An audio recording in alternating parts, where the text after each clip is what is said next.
So I have referenced this place in several of my videos, and I'm finally making a video about it. This here is Cramond Roman Fort. Now if you actually come here to where some of the foundations are left exposed for the public to see, you might think that Cramond Roman Fort was actually quite small. Don't let that fool you. Cramond Roman Fort pretty much took up what is basically today modern day Cramond. And this was not some mere fort either. Just over there behind the camera there's a car park, and in that car park they found remains of a Roman bathhouse. Yes, this place had mod cons. Even the name Cramond comes from this Roman fort.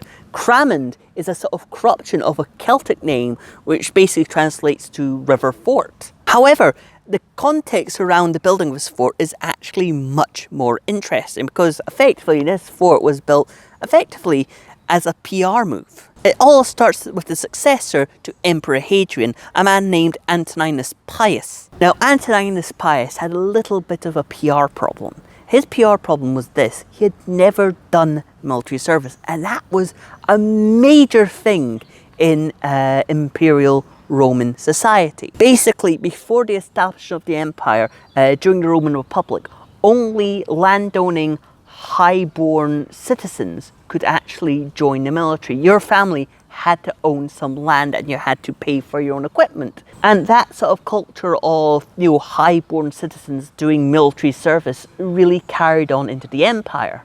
So the fact that you had a Roman emperor who had never been on a battlefield was just a little bit of a PR problem for Antoninus Pius. So what did he do?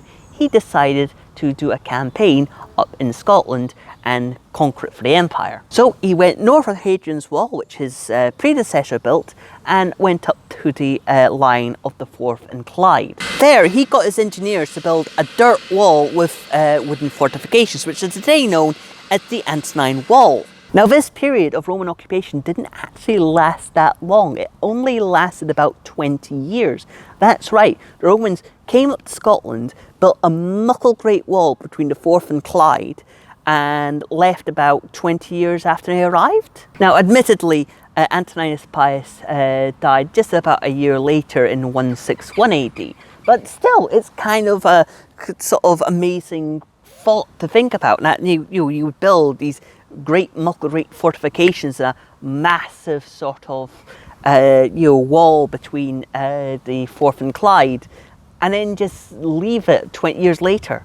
But the Roman legacy continued on into medieval times. The Antonine Wall was known in medieval times as Graham's Dyke, and there were sort of all these little myths about this muckle great sort of ditch and raised wall, running between the Forth and Clyde. And hell, I came here on a road that follows the route of an original Roman road, Drumbray Road, if you're curious. But it sort of lends itself to the one thing that has been said about the Romans over and over and over again.